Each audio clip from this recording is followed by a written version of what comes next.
Como funciona o pré-operatório da cirurgia de vesícula?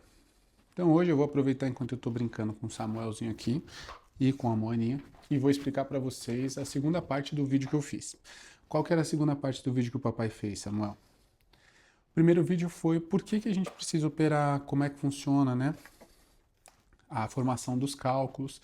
E agora eu vou explicar para vocês por que a gente faz o pré-operatório, como a gente faz o pré-operatório da cirurgia de vesícula biliar.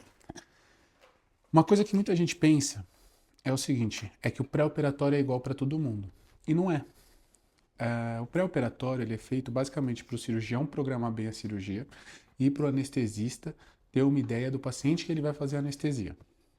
Então, o pré-operatório para um paciente jovem é muito diferente do pré-operatório para um paciente mais velho.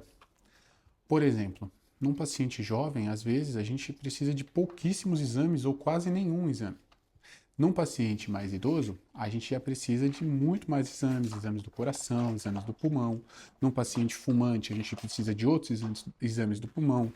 Num paciente com DPOC, outros. Então, você tem que entender que um pré-operatório é diferente para cada pessoa. Claro que existem os grupos de pessoas dentro daquele espectro, mas, de forma geral, é diferente para cada pessoa.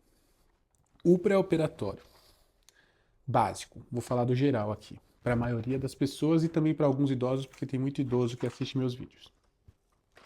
Quando você pega um paciente normal, jovem, que não tem muitas doenças ou que tem só alguma patologia mais básica bem controlada, o que é o pré-operatório? É um exame de sangue, um raio-x do tórax, um eletrocardiograma para a gente avaliar o coração e um ultrassom de abdômen total. Por quê? Com o ultrassom a gente consegue ver a vesícula, a gente consegue ver se tem pedras nessa vesícula, a gente consegue ver o tamanho da vesícula.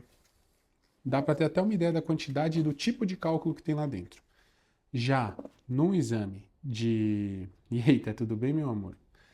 Já no exame de sangue, a gente consegue ver principalmente como é que está a parte ligada à vesícula do fígado, né? Se a bilirrubina está boa, se você tem alteração de fosfatase, que são exames muito específicos para a vesícula, mas que a gente usa muito. Entendeu, filho? E também, muito importante dentro do exame de sangue, tem o coagulograma, que é, já que a gente vai operar, a gente tem que saber em quanto tempo você para de sangrar. Dá para entender, filho? É mesmo? Você entendeu? Outra parte importante do exame. O exame de raio-x de tórax e o eletro. Esses exames são para a gente ver se tem alguma doença escondida no pulmão, se o pulmão aparenta ter uma função normal, se o seu coração não tem nenhuma alteração, se você não tem nenhuma... Às vezes dá para pegar alguma arritmia, às vezes dá para pegar alguma alteração eletrocardiográfica. E isso tudo é muito importante para a gente ter uma noção básica de como está seu corpo. Não é um check-up, é só uma noção pré-operatória para a gente poder fazer a cirurgia em segurança. Por isso que a gente faz uma cirurgia eletiva. Depois que você faz esses exames pré-operatórios, isso é para um paciente jovem com doenças controladas. Para o idoso, em geral, a gente quer ter uma noção de como está o coração dele. Então a gente pede também, muitas vezes, um ecocardiograma. É um exame do coração que avalia com muito mais detalhes o coração do paciente para ver o quanto ele aguenta uma função. Entendeu? Porque na cirurgia, a gente vai forçar o coração um pouquinho, porque a gente vai encher a barriga de gás e o paciente é entubado. Então a gente força pulmão e coração. Então é muito importante. Eita, meu amor! Então é muito importante você ter essa avaliação se você é idoso. Hipertensos, que tomam mais de uma medicação também acabam fazendo às vezes. Mas isso tudo quem decide é o cardiologista quando a gente quer participar do vídeo. Isso tudo quem decide é o cardiologista quando a gente tá, entendeu? Isso tudo quem decide, filho, é o cardiologista quando a gente tá fazendo pré-operatório.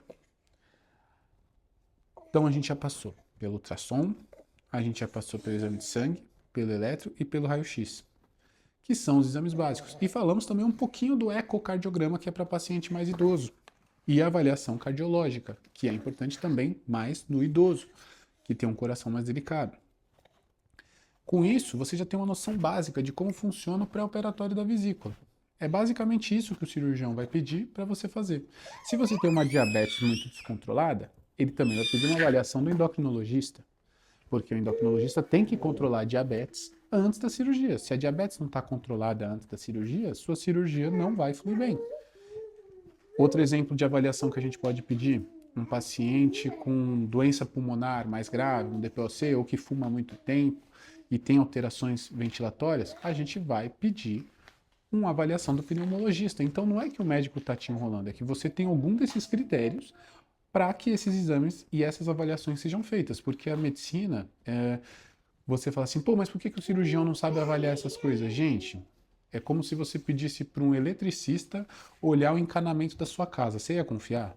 Não ia, pô. E se você confiar, você é doido também. Entendeu? O médico, a gente se subdivide, a gente se especializa. Quanto mais especializado ele é, por mais que ele entenda basicamente as outras áreas, ele entende de forma muito básica. Não é o suficiente para botar a sua vida ali na mesa. Você entende isso? Deixa eu ver. Eu não sei quanto tempo deu de vídeo, mas eu tinha falado que eu ia falar um pouquinho de possíveis complicações da cirurgia. Eu acho que eu vou separar isso em outro vídeo. Bom, se vocês gostam desse tipo de vídeo, não deixa de seguir. Eles são feitos nesse formato bem informal, porque, como eu expliquei já, tá tendo pouco tempo para falar de vídeo, para fazer vídeo, e eu trago para vocês enquanto eu tô aqui nesse momento onde o Samuel tá se distraindo e não requer tanto minha atenção, apesar que agora ele quis um pouco. Um prazer, obrigado.